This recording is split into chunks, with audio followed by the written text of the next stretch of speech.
Ngiyalibingelela bathandekayo ngosuku oluyingcwele usuku ngeSabatha kulesi sifundo salamhlanje onguye okhuluma lani lamhlanje umfundisi uGresham Mlilo inxosa laba engilabo bana baziveze ngokuqhakathekileyo. Ngithanda ulibingelela lonke izihlobo ezithandekayo ngilinxusa kusifundo sethu sanamhlanje ukuthi sithathe sonke ilizwi lenkosi. Mina engikhulumayo nguEldo Amos Maforo. Ngilenjabulo enkulu ukuba sesihlangene njalo esifundweni saliviki. Salibonani bantwana benkosi eyadala izulu lomhlaba. Igama nginguMrs. Sandile Mbizanamwe Majikijela Gamezulu Hlatshwayo. Salibonani bathandekayo ngiyalibingelela ngegama lenkosi yethu Jesu. Kuyintokozo enkulu bana sihlangane ngaleli Sabatha sisabelana isifundo sathi sakuleli iviki. Umlimu ingane ngalibusisa lonke endaweni ezijiyeneyo asikhothamsela amakhanda sikhulekeni. Baba othandekayo osezulwini sithanda ukubonga ukuvuma bana size ngaphansi kwezinyawo zakho lapha sisebelana isifundo sicela ingane ungasiveza sicace phambi kwabantu abakho ngumthandazo wethu ukukholwa egameni lenkosi yethu Jesu siyakhuleka. Amen. Amen. Ngiyaphinda njalo bathandekayo ukulamukela kulesi sifundo esiqhakathekileyo. Isifundo salamhlanje sithi sona indlela zokuphumula. Indlela zokuphumula. Singakangeni kulesi sifundo ngifisa ukuthi ngithi sonke njengabalaleli sihle sibambe lokho. Isifundo saleli viki lesifundo seviki elilandelayo. Lizavumelana lambana zilokubambana thize. Kodwa kuviki elilandelayo siyabe sikhangele kakhulu ukuphumula kweSabatha. Siyabe sesijula kulokho esakhuluma ngakho lamhlanje. Lamhlanje sikhangela indlela zokuphumula. Awusifundele uGenesis 2 ivesi elika 3. Genesis 2 ivesi elika 3 ithi yona uNkulunkulu wabusisa usuku lwesikhombisa walwenza lwabangcwele ngoba ngalolu suku waphumula emsebenzini wakhe wonke wokudala uNkulunkulu ayewenza. Siyabonga. uNkulunkulu wabusisa usuku njani lesikhombisa. Waphumula emsebenzini njani yakhe yonke ayeyenza. Ngithe mina isihloko Maforo indlela zokuphumula. Nxa sengiqathanisa lendiyana ukufunda kwaleli khanda sifundani ngaleli viki lokudalwa. Sibonani okwenziwa usuku ngosuku njalo lolo suku esifunda ngalo sifumanani ekudalweni kaNkulunkulu ngosuku olulodwa phakathi kwensuku ezisikhombisa. Usuku olulodwa lomahluko lezinye insuku kuyini sikufunda ngalolo suku olulodwa. Ngiyabonga mfundisi. Isifundo sethu simnandi lesi indlela zokuphumula. Sifumana uJehova wadala izulu lomhlaba. Ephawula asho kubana izidalwa zakhe ziyakudinga ukuphumula. Ukuphumula ekusebenzeni, ukuphumula phakathi kobusuku, ukuphumula uyakudala uJehova akuphawule kube yingxenye yempilo yezidalwa zakhe. Kodwa sifumana ukubana uJehova esechithe insuku eziyisithupha edala hathi ukubana wayediniwe. Uyabeka olunye usuku ngipha ngithi uyadala usuku lokuphumula i24 hours ayibeka eceleni ukubana le ngiyayiphawula ngizayingcwelisa yisikhathi sokubana uluntu lube lobudlelwano lami. Indalo yami iphumule ithole amandla amatsha. uJehova uyaphawula akubeke eceleni akufake kube yindingeko yethu. Uthi umuntu ngumdale ngumfanekiso wami mina ngiyaphumula laye kuqhathekile bana lo muntu odenza ukuza owesibona sinxuseleni ungawukhona ufuna ukuthi engeze kulokho kushiwo nguMaforo. Izikhathi eziningi into kungathiwa yindlela Right. utsho ukuthi ihlelekile ngoba indlela into etshengisa ukuthi usuka la Uye lapha. uye laphana. Naso ndawo. uNkulunkulu namhlanje uthi kithi ngilendlela engidale ngayo umhlaba. Ungumdali wezulu lomhlaba. Ungakhangela imvelo iyatsho ukuthi uNkulunkulu lendlela adale ngayo. Inkukhu emini zitshona zisidla zidinga ukudla. Kodwa ilanga lingatshona ziyahamba zenjani? Ziyephumula ziyelala. Okutshengisa ukuthi indlela izinto ezidalulwe ngayo ayenziwanga nje mahlayana. Kodwa kulendlela phakathi kwendlela leyi uNkulunkulu wasedala ilanga lesikhombisa walubusisa walungcwelisa waphumula ngalo okutshengisa ukuthi amalanga adaliwe kodwa lukhona usuku olwabusiswayo ayisonke abusisiwe asonke njalo amalanga adalwayo angcweliswayo usuku olwangcweliswayo uNkulunkulu lulodwa lokhu kuyindlela yokuphumula enziwa ngumdali wadala izulu lomhlaba. Siyabonga kakhulu. Ngiyakuzwa ukuthi izinsuku ezanjani zadalwa zonke. Ngifuna sike sikhangele uGenesis 1 verse ka1 uzasifundela uyefika evesini ka4 osufunda levesi ka14 weqe uye kuvesi ka31. Sike sikhangele ngizwa ukuthi kulendlela uJehova ayisebenzisayo. Kasike siyibone leyo ndlela ukuthi yipi leyo ndlela kulokhu esikhuluma ngakho. Siyabonga. Genesis 1 verse 1 kusiya ku3 ithona ekuqaleni uNkulunkulu wadala izulu lomhlaba. Umhlaba wawungena simo, wawungena lutho. Kwakukhona umnyama phezulu kwamanzi. Kodwa umoya kaNkulunkulu wayehamba phezulu kwamanzi. uNkulunkulu wasesithi kakube khona ukukhanya kwaba khona ukukhanya. Verse ngu14. uNkulunkulu wasesithi kakube khona emkhathini wezulu izikhanyiso ezehlukanisa imini lobusuku zibe yizibonakaliso zezibanga lezinsuku lezeminyaka. Siyabonga ngwenya ungakayiphambili right ngcono ufunda u31 lo bese ngikhohliwe. Verse 31 ithona uNkulunkulu wasebona konke akwenzileyo khangela kwakukuhle kakhulu kwaba khona ukuhlwa lokusa kwaba lusuku lwesithupha. Udadewethu uZanwame ukhulume ngokuthi kulendlela yokudala uJehova ayisebenzisayo wayagcina ngokuphumula. Akusilandisele njengoba nasuka sibalela ukuthi waqala ngani uJehova anduka amise lolo suku lokuphumula. Sizwa uJehova futhi nxa esenza konke lokho esiba lamazwi okubukeza lokho ayekwenza mazwi bani asifundisana nalawo mazwi. Siyabonga mfundisi Mlilo. Sikhangela uNkulunkulu udala umhlaba kungela lutho. Nxa eudala umhlaba udala ngelizwi lakhe. Sibona ke uNkulunkulu efaka ukukhanya. Ngemva kokukhanya uNkulunkulu kuba lamanzi esehlukanisa amanzi lemkhathi esiya phambili eqhubekela. Sibona futhi edala izikhanyiso ezigoqela ilanga lenyanga. Sinanzele bana ensukwini lezi ezisithupha lezi kwakulolutho uNkulunkulu ayelwenza. Ayelenza olwalusiba khona lubambeke kuthiwa nanzi izikhanyiso zikhona. Nanti ilanga likhona, nanka amanzi akhona siyabona, nangu umuntu siyambona ukhona. Kodwa ngosuku lwesikhombisa akula lutho oluba khona olubambekayo osulubonayo. Empty. Okundhathekisa umfundisi ngibona nxa uNkulunkulu esegoqile ngokudala imfethi mfundisi ngemva kokudala ulutho luthile uthi kuhle. Kodwa nxa sedale konke seqedile iBhayibheli lithi bheka kwakukuhle kakhulu. Yes.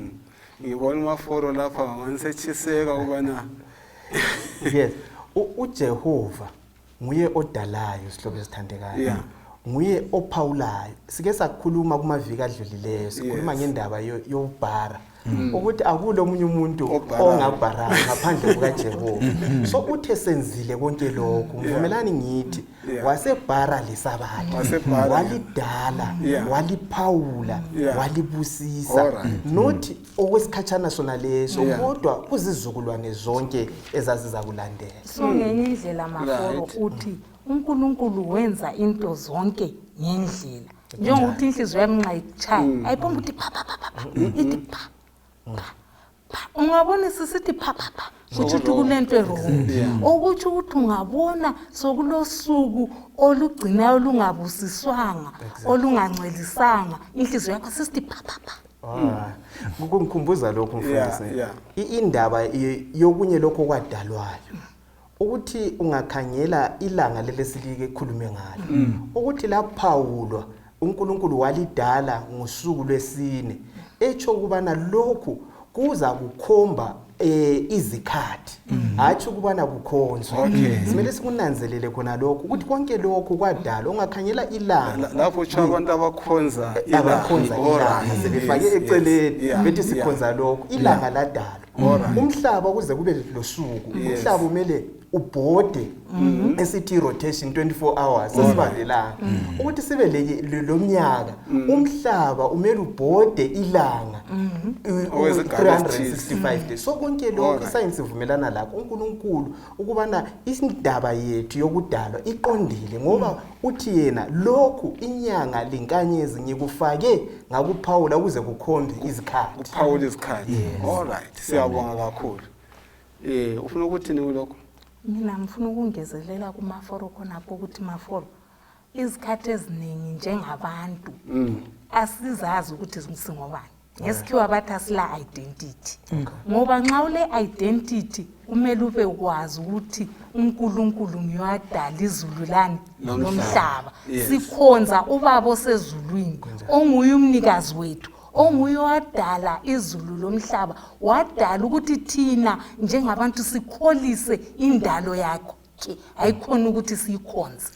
Kulamavesi engifisa ubana asibalele wona ungonyela uGenesis 1:26 no 27 uGenesis 2:7 uGenesis 2:21 to 22.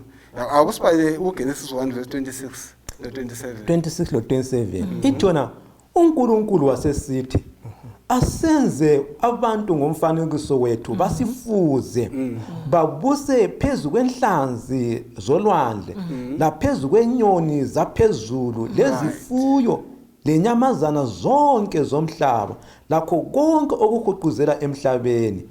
uNkulunkulu wasemdala umuntu ngomfanekiso wakhe wamdala ngomfanekiso kaNkulunkulu owesilisa lowesifazane. Right. uGenesis 2:7 iGenesis 2 iverse ngeka 7 ithona inkosi uNkulunkulu yasimbumba umuntu ngomhlabathi yamphefumulela umoya wokuphila emakhaleni akhe umuntu waba ngumuntu ophilayo. Yes. All right.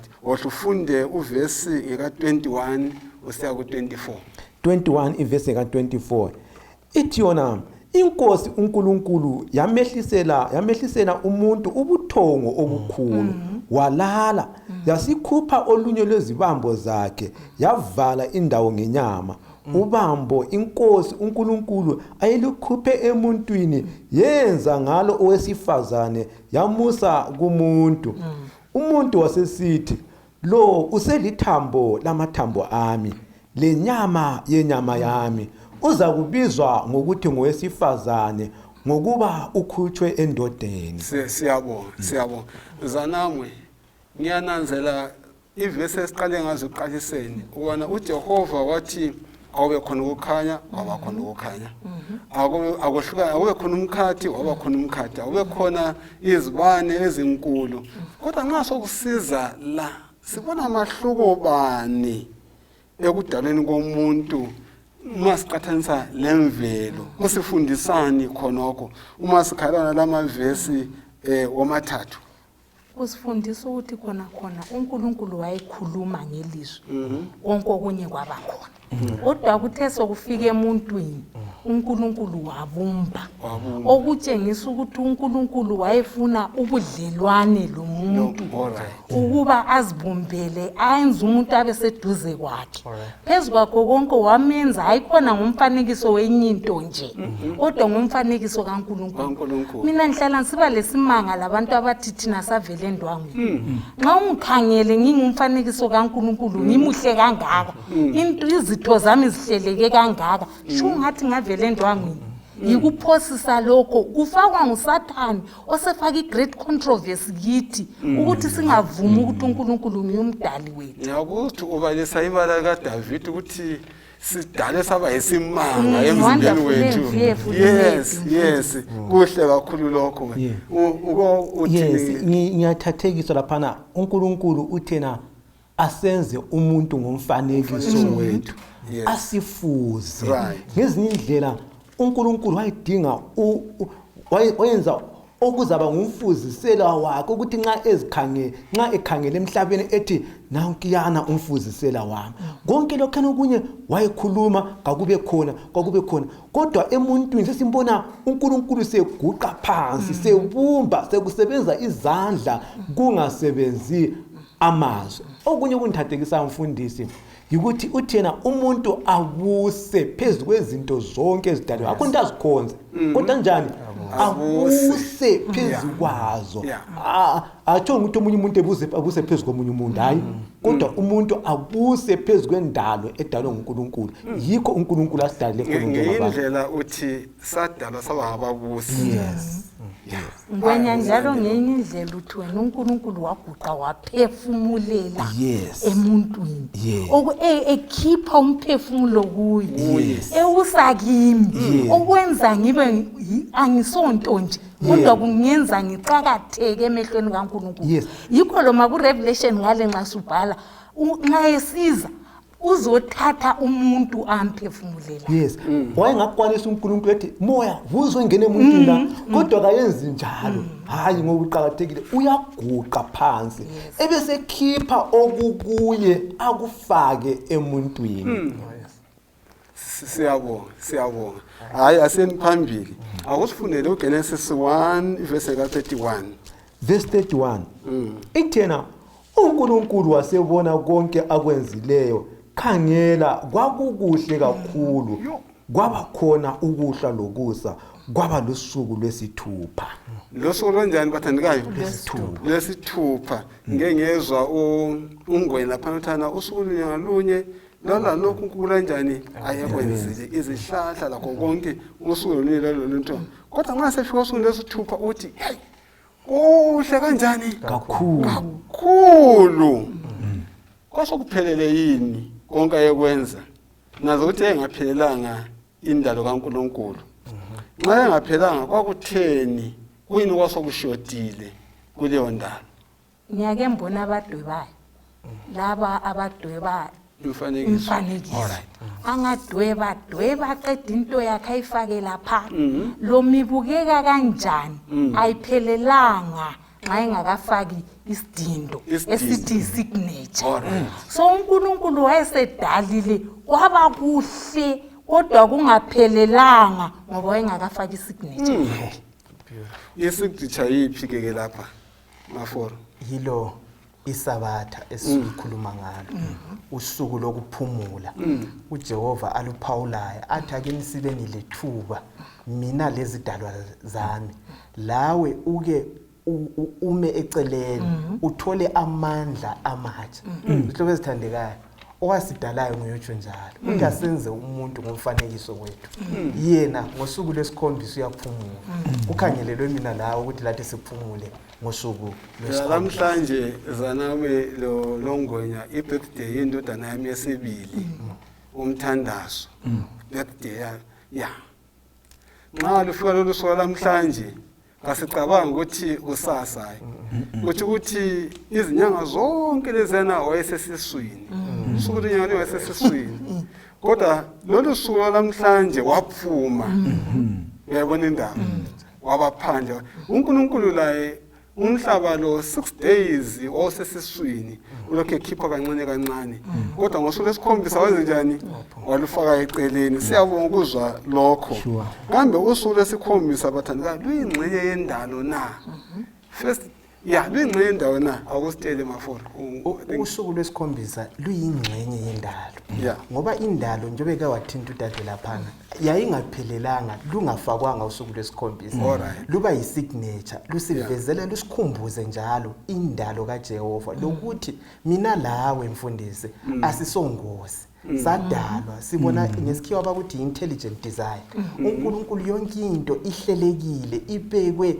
endaweni yayo ayisongozi njengendlela abanye abantu abakubeka ngayo so usuku lolu lwesikhombisa luyasikhumbuza konke khona lokho lokubana kukhona omunye omnini mandla wonke onamandla wonke owadalayo owazenzayo lezi zinto okufuze akhonzwe sibona iqhatheke kangakanani ngwena kakhulu mfundisi okunye engunanzelelayo yikubana lulodwa usuku olwangcweliswayo lwenziwa labangcwele uNkulunkulu kangcwelisanga usuku lokuqala kuze kufike kwesikhombisa ezisithupha lezana kazingcwelisanga kazenzanga zaba kazehlukanisa kodwa kula lolo lulodwa olwenze lube special alwehlukanise lezinye insuku uNkulunkulu nguye olamandla okungcwelisa nguye olamandla okwenza into ibengcwele futhi uNkulunkulu into angayenza ibengcwele ayisanjani ayisanguquki mina ngingakhetha olwami usuku engifuna ukuthi ngilwenze sengisithi uNkulunkulu wena uyehlulekile ukungcwelisa ngezinye indlela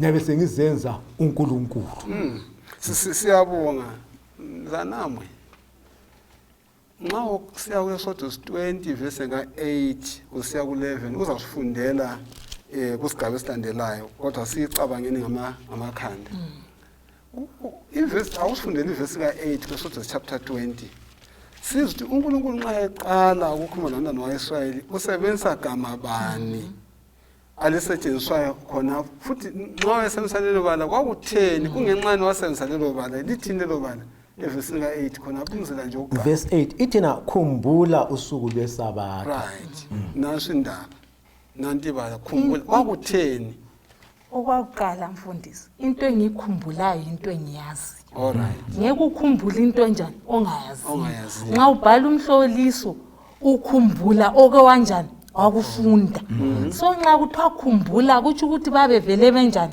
bewazi lo mthetho into bekhumbula indalo bakhumbule indalo Alright. ungakhangela abantwana bako-Israyeli yeah ekuqaliseni basebehambe bagqilazwa eGibhithe uNkulunkulu edala izulu lomhlaba Adam lo Eva okhokho babo babekhona kudalwa baphumula ngesabatha ngosuku lwesabatha lokuqala lwesikhombisa baphumula uthi ukuthi embalini emdenini wabantwana bako-Israyeli okhokho babo baqala babephumulile ngelanga lesabatha kusuka lapho uye ku-Abraham iBhayibheli liyabhala ukuthi wayegcina imithetho lemilayezo kabani kaNkulunkulu okuthi ukuthi ukugcinwa kwesabatha lakho kwakungumunye womthetho wayekwazi uye kubo Jacob uye kubo Isaac bonke babegcina usuku lesabatha kodwa abantwana bako-Israyeli sebengenile eGibhithe lapha babezigcili khona babengasela lo mbuso ukuthi bagcina usuku lwani lwesabatha bakhohla bakhonza izithombe benza konke okubi phambi kwaNkulunkulu baze balibala lo suku lwesabatha kodwa sesiku-Exodus sebesendleleni sebekhululiwe lapha babekhona ebugqilini uNkulunkulu uthi sendikhululile kathesi ngiyalikhumbuza ukuthi lina lingabantu abami ngakho-ke khumbulani ukugcina imilayo yami ekukhumbuleni kwenu umlayo omunye okumele lingawukhohlwa ngokugcina usuku lwesabatha siyabonga so engikuzwa lapha ukuthi lanxa isono sangena ngasiphambulanga ini Amen. isabatha ngiyakuzwa lokho Maforo sesimzwile udadewethu ubana uyasivezela futhi kulo wathi khumbulani isabatha lona leli nxa selikhangele kambe lisenza sisikhumbuleni maqondana nathi okunye kwangikhona Ngiyabonga. Isabatha lisisiza ekuthini sikhumbule esakwenzelwa nguJesu emthini ukukhululwa. Isabatha likhomba ukuthi uJehova wadala waqeda.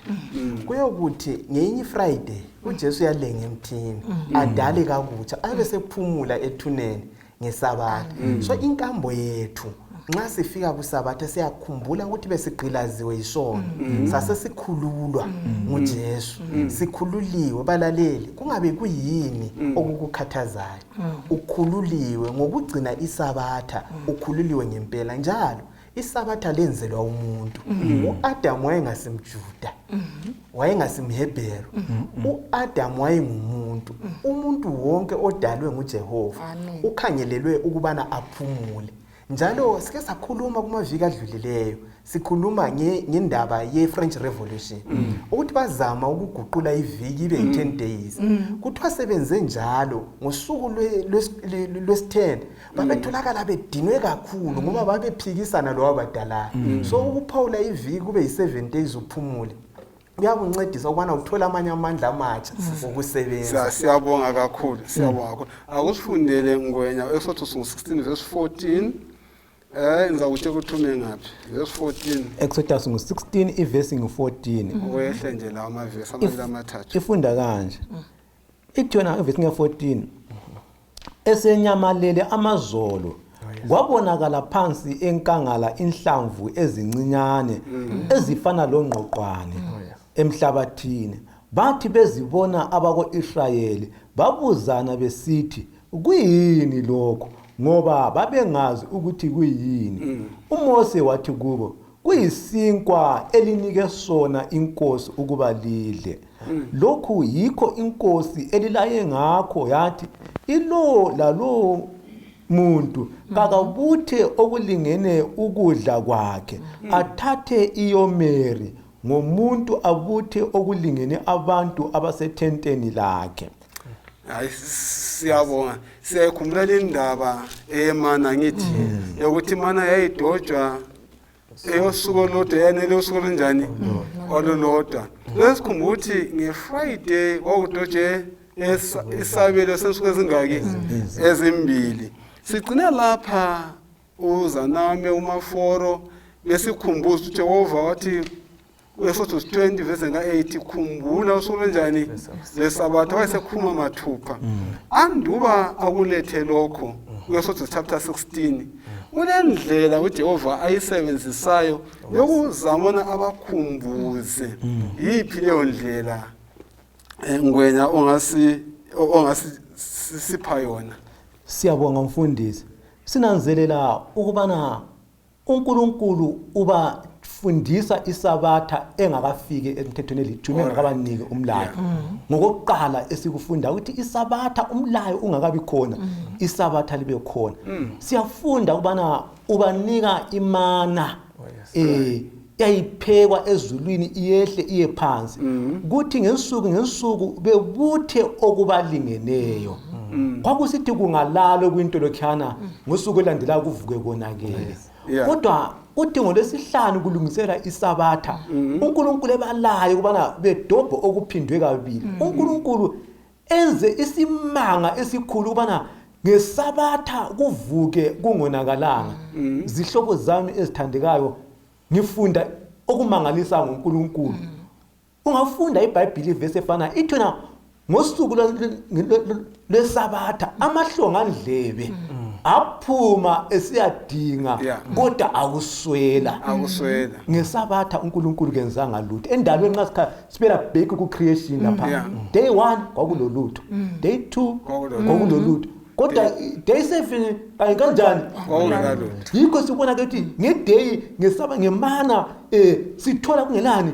Kungela lutho. Okumfundisa ubana abathandekayo ngithe ezulwini iSabatha liyagcina izingilosi amapani asezulwini hayi ngapheki lutho ngeSabatha kwakumiwe kucelebrate indalo kaNkulunkulu.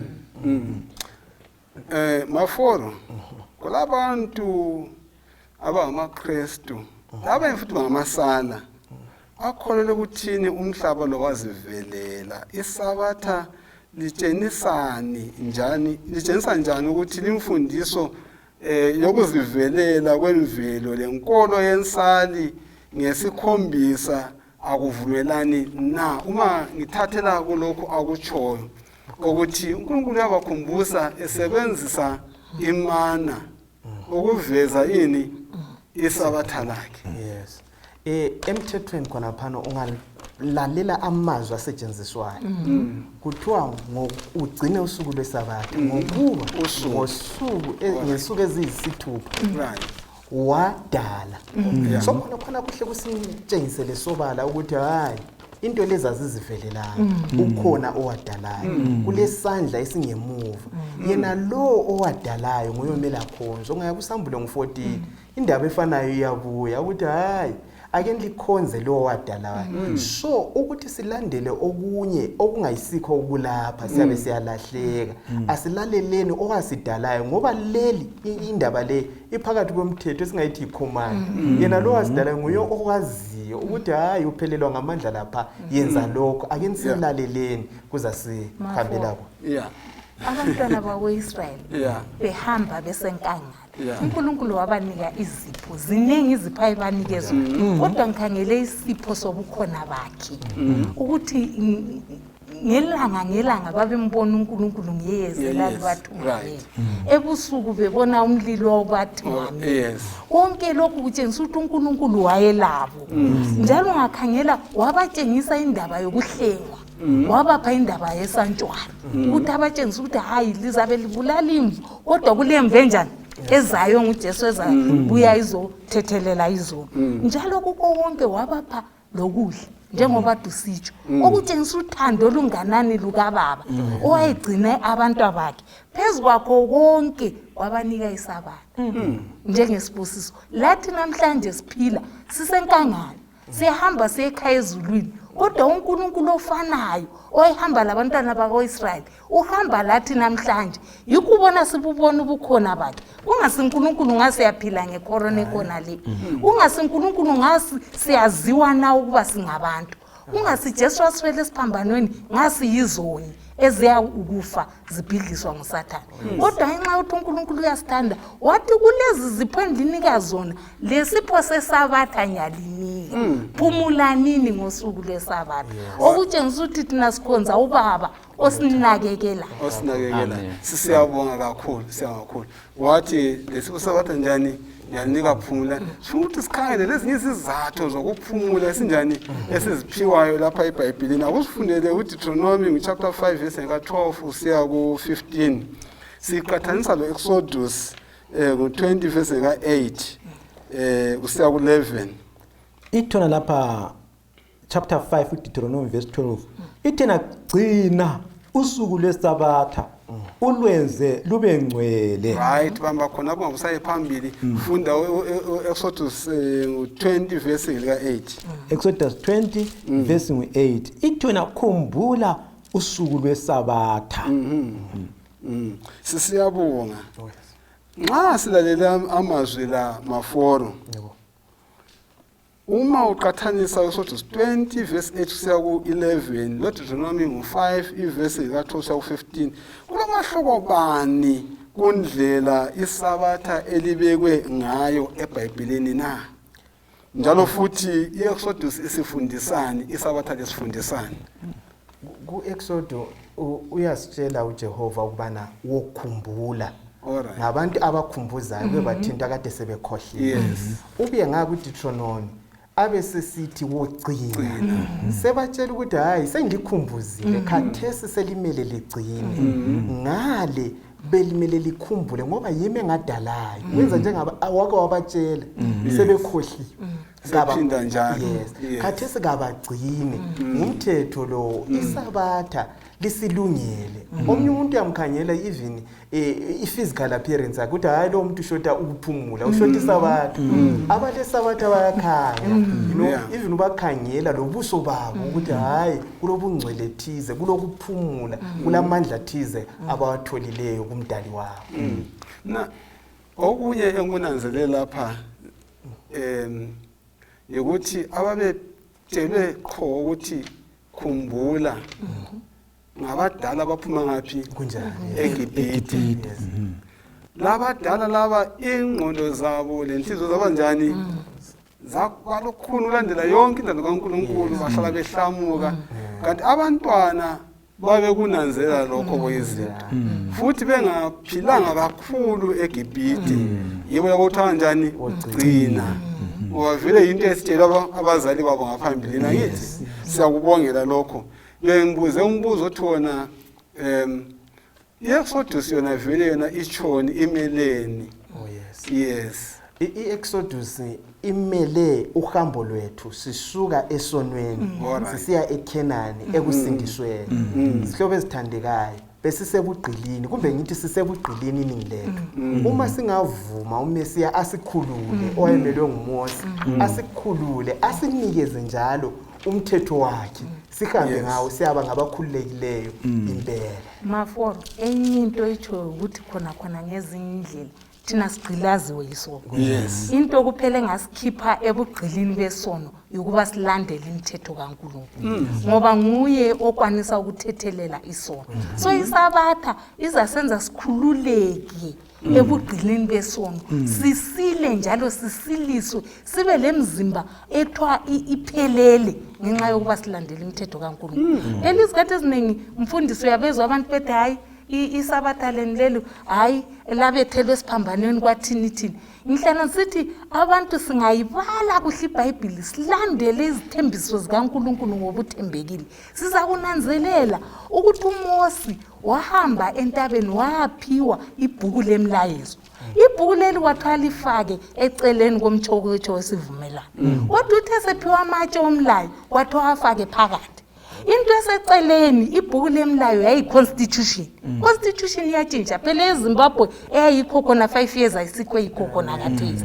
so yikho yafakwa eceleni kodwa imilayo yafakwa phakathi komthokotsho uthi ukuthi permanence i-character kaNkulunkulu so imilayo le elelanga lesabatha ayitshintshi sizahlala layo kusukela from Eden okutsho undethela umbuzo khona ukuthi uNgwenya akakandiphendule la ukuthi kanti Ngwenya nyasana uNkulunkulu abantu bathi bona isabatha labethele siphambanweni kanti vele mbani wadala isabatha nxa sifunda uJohn 1 verse ka1 uzefika evesini ka14 ngubani wadala eqasini kwakhona ulizwa ngithi ngubani wadala isabatha ngoba sivumelene ukuqala ukuthi isabatha losuku ladalwayo ngithi ngubani ngamafitshane siyabonga mfundisi ukuthi sithi sabatha labethele siphambanweni kebe kuphambene lecebo likaNkulunkulu ngoba onguye owadala isabatha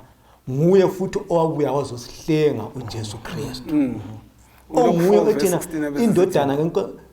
indodana kaNkulunkulu iyinkosi lani lesabatha yes so ngezinye indlela esikutholayo mfundisi bana isabatha leza for our benefit kulezibusiso esizitholayo njengabantwana bakaNkulunkulu iverse lapha ngu15 ngaphamba ngu15 yes ngu14 uthena ulizwi waba yinyama wahlala phakathi kwethu sabona inkazimulo yakhe njengowozelo yedwa njengowozelo yedwa ebesithina uJohane wafakaza ngaye wamemezwa wathi nguye ebengumutsho ngaye lo ozayo emva kwami hlobo zikaThixo sofakaza singathatha amavesi okuqala kwaphana uverse 1 no 2 la nxa sozuyibale kodwa antiyatsho ukuthi akukho kwadalayo wonke kwadala ngani hayi ngidla lesabathatha la ngani nguye aphinda ayidilize into ayidalayo akuyaphambela ngiyabonga impilo yakho loyitshoyo isangizwile ngokuthi nguyadala isabatha kanti la vele ligcinwa njani kuyini esikunanzela ngokugcinwa kwesabatha lo mthetho umi la yiphi eminye imithetho nxa sibale emthethweni yalelichumi umi la yiphi eminye imithetho ukusifundisani ngokugcina yonke imithetho lokuthi owephule owodwa usephule njani yonke zanami isabatha ukugcinwa kwalo kungeminye imithetho ungavela ulikhiphi usuyephule eminye imithetho ipackage kaNkulunkulu icharacter kaNkulunkulu igcwele ilomthetho okugcinwa kwesabatha. Nxa ulandela uNkulunkulu iyiyo igovernment yakho engiyumbusi wakho. Nxa umlandela uthatha umthetho wakhe ngokugcwala kwakho uthi gcwele njalo yonke imithetho ungafebi ungabulali leminye yakhona lo ukugcinwa kwesabatha uyingxenye yakho. Siyabonga Maforo akungitsheleke nxa siqathanisa uPsalm 92 noIsaya 58 ivesi ka13 kumele nxa ufika isabatha kube lo moya bani oyiyo sibusayo kambe somuntu uthi ngesabatha sibe ngabachumileyo abathulile abahawula kumele sibe lo moya bani isabatha ngelokwenzani lethana empilweni zethu isabatha ngelentokozo right okunye simele sikubamba okuqhathekileyo asigcini isabatha ukuze sisindiswe sisindisiwe yikho siligcina isabatha imithetho yakhe yonke siyenza ngoba sikhululiwe beka la base bephumile eGibhithe bakhululiwe sebefunjuzwa ukuthi gcinani ngoba likhululiwe isabatha kumele kube yisikhathi esimnandi esami lomdali wami esami labahlobo bami lembuzane esami lezifuyo zami konke okusemzini wami kumele kube kwazi kukholise ukuthi namhlanje kulisabatha sithole amandla amatsha nxa kulosuku obesimele sithokoze ngalo sikhonze sibe ngabantu abathabileyo lusuku lwesabatha ngoba ngolokuphumula saluphawulelwa nguJehova njalo lo ngumthetho it's a command akukho optional ngoba umdala ukuthi yenza khona lokho singenza njalo angeke ngizwe ungwenya esibalela uLevi 19 verse ka3 ebala khona phungweni usuku lwesabatha luyisikhumbuzo so sendalo njalo uNkulunkulu usipha njengesitshengiselo sothando lwakhe kithi uthi ngiyalithanda ngadala sendalile ngalinika isabatha akulanto emnandi njengento oyiphiwa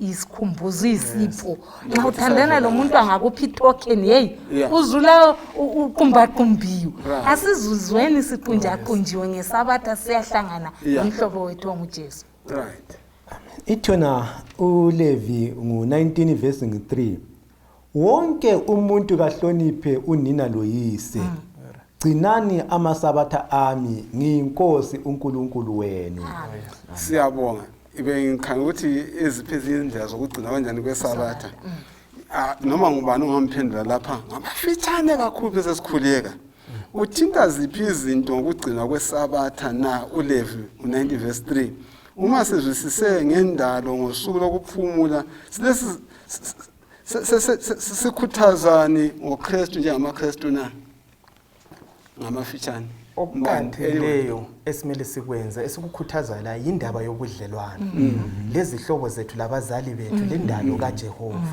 kube mnandi konke sikwenzayo kumele kulethe udumo kuJehova ngoba nguye owasidalayo njengamazwi sike sakhuluma isabatha ladalelwa umuntu nguyobenefitayo sithola inzuzo ekugcineni isabatha ake ukuzana nxa ungakazi ukuzama thatha inyanga eyodwa ugcina amasabatha ukhangele impilo yakho ukuthi iguquka ngayiphi indlela siyabonga mfundisi uIsaiah ngo58 kulezibusiso ekugcineni isabatha uthi lo oligcinayo angoloniyo ngiza kumphakamisa kulama benefits kulezibusiso ezinkulu siyavuseleleka emzimbeni ekukholweni lakho konke siyabonga bathandekayo siyabonga kumangalisayo indaba yesabatha kayikapheli kuvikela izayo sizakhangela kakhulu ukuphumula kwesabatha sisekhangela ngitsho lesibonakaliso sokuphumula kwesabatha sizakhala njalo futhi nje lezinyamazana ezifiyo zethu labasemzini wethu bana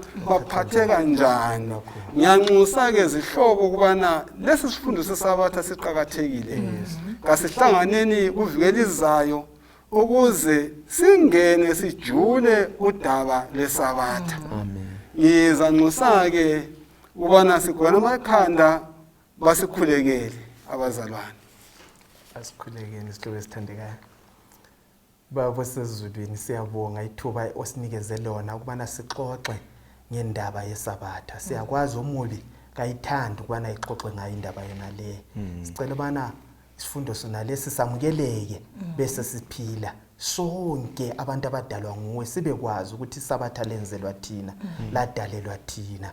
Ke siphoze sikukhonze sibe lobudlelwano lawe ngoba lebandla lakho umhlaba wonke jikelele lo mhlaba wonke ube lawo. Ngumthandazo wethu ukukholwa egameni lika Jesu Kristu. Amen. Amen.